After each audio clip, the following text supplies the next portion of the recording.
Hello and welcome to Sports News. Today is May 4th. We are going to discuss sports columns of both the Indian Express newspaper and the Hindu newspaper.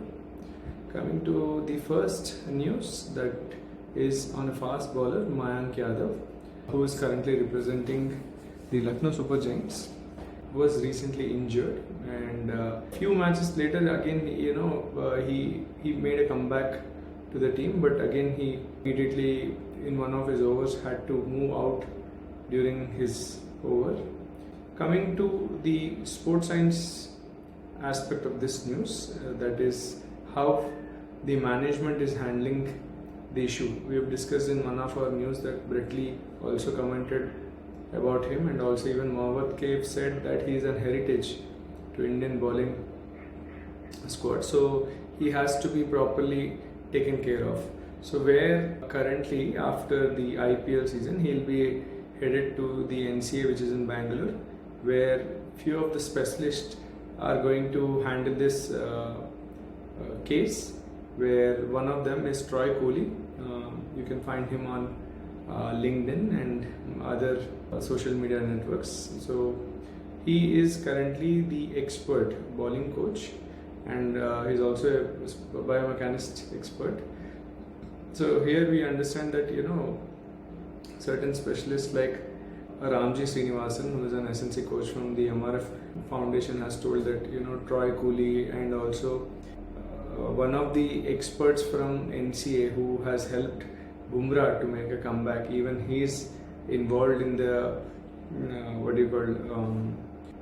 rehab of Mayank.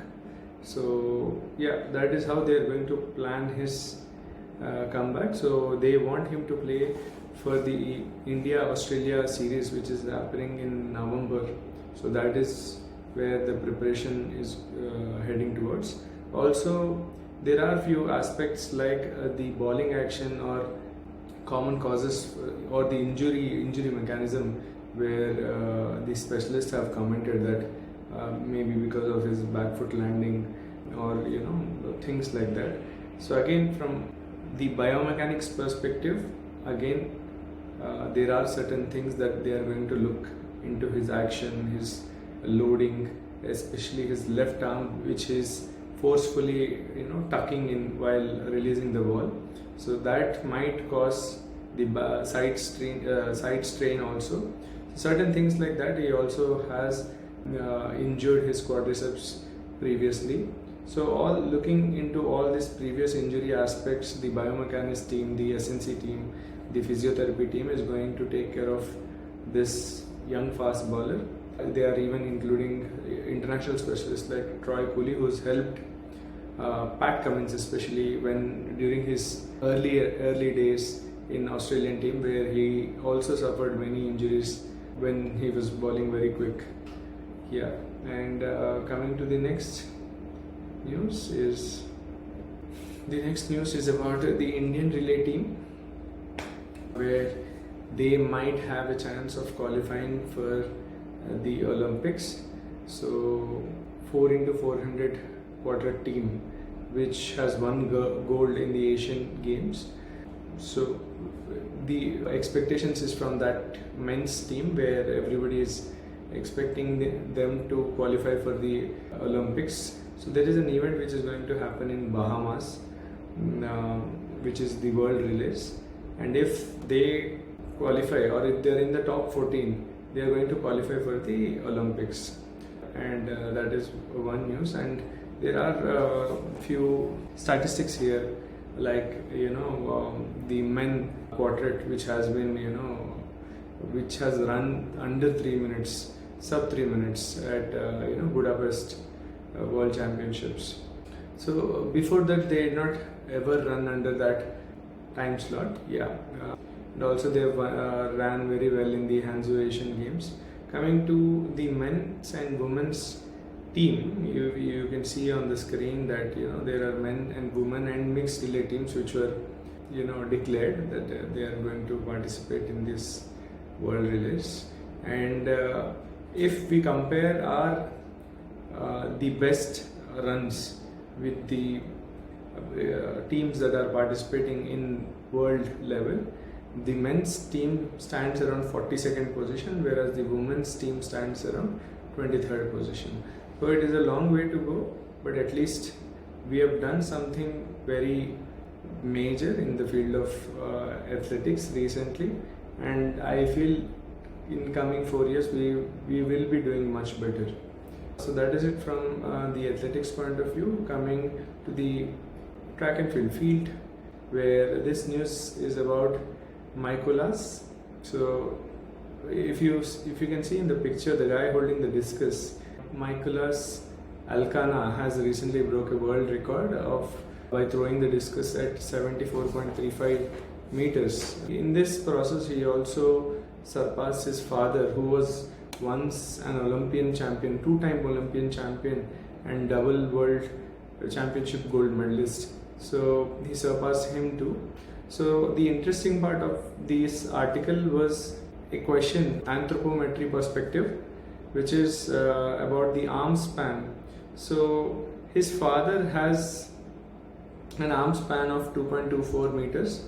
So when he was asked how important was this arm span, if you can look at the picture again, the arm span is the distance between the tip of the middle finger of left hand to the tip of the middle finger on the right hand. So that is around 7 feet 4 inches. That is very, very high. Very good for a sport like discus throw. So when he was asked about how would that matter, he told that even though his son did not have that arm span, in terms of height also, and he is inferior in terms of height also, body mass and strength, but he has speed, lightness and good coordination of the movement, so that is why he is able to perform at this level. But his father again is stressing more on not breaking the records, but performing well at the highest possible place, which are events like World Championships or Olympics.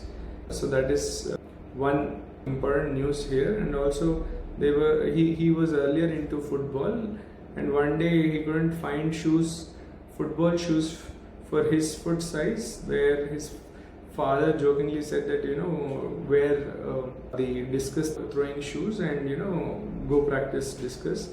That is when he went and joined his brother, who is also into discus throw, and later the rest is what we are seeing on the screen, where he just broke the world record. Next, again an article from Hindu newspaper.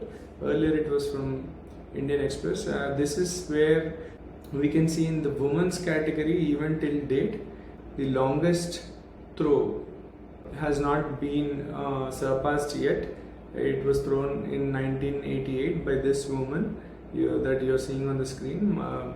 So her name is Gabrielle. She is from Germany, and you can see those records on screen, where she threw 76.8 meters. So this is a similar article in both the newspapers, where it is about discus throw. Coming to the next news is on football, Indian football, where Mohun Bagan, which is a club, they are going to face Mumbai City FC in the ISL Summit Clash, which is going to happen at Salt Lake Stadium in Kolkata. And they recently won Durand Cup after 23 years, first time after 23 years. So this is going to be a very big match for them. And coming to the other news which you're seeing on the screen is on athletics and boxing. So in Asian boxing, the junior category under 22, they have won around 22 medals. And the other news is athletics, where again from the again from a public administration perspective or the schemes perspective, you can see that the Olympic mission, the decision which was taken by Sports Ministry, Mission Olympics Cell, MOSC, during their 134th meeting, they have proposed that Yaraji and Shaili are going to compete abroad in certain number of events, like 4 to 6 events. Whereas they also approved proposals for some badminton players like Kiran George, Ayush Shetty, and Rakshita Shree. So yeah, from that point of view, this is important for us to understand how the ministry is helping the athletes get international exposure, or how they are trying to push these athletes so that they qualify for the Olympics.